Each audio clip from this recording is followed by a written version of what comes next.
Measure Chandrashekhar Dattatray शेंडे सराफ, विश्वासाची सर्वात जुनी परंपरा येवले शहराच्या स्थापनेपासून। प्रशस्त दालन, 916 हॉलमार्क अलंकार, नाविन्यपूर्ण व्हरायटी आणि गॅरंटीचं बिल। ठिकाण विठ्ठल मंदिर रोड, पाटील वाड्याजवळ, येवला।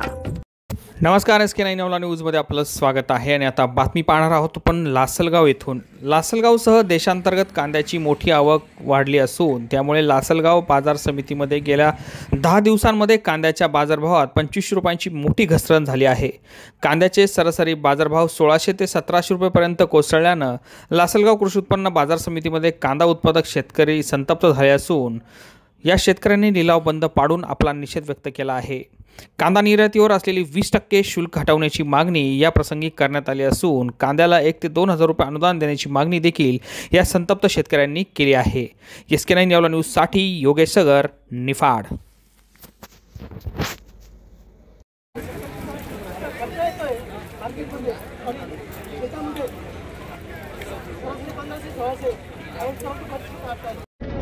या ठिकाणी गेल्या 10 दिवसापासून लासलगाव बाजार समितीसह जिल्ह्यांमध्ये आणि महाराष्ट्रामध्ये 5000 रुपये असलेला कांदा या ठिकाणी 1700 ते 1800 रुपये विकला जातोय। आज आपण बाजार समिती या ठिकाणी शेतकऱ्यांना बरोबर घेऊन आंदोलन उभं गेलेलं आहे।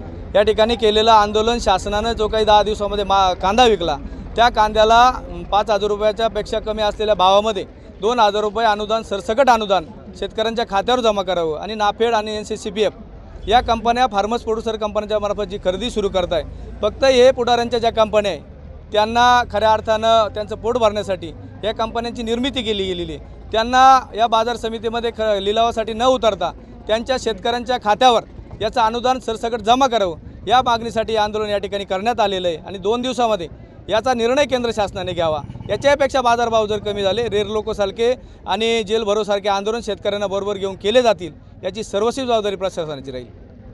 मोबाईल अरे मोबाईल बोले तो SS मोबाईल। स्मार्टफोन ब्रँड असो कोणताही, खरेदी मात्र SS मोबाईल मध्येच। मोबाईल अरे मोबाईल बोले तो SS मोबाईल।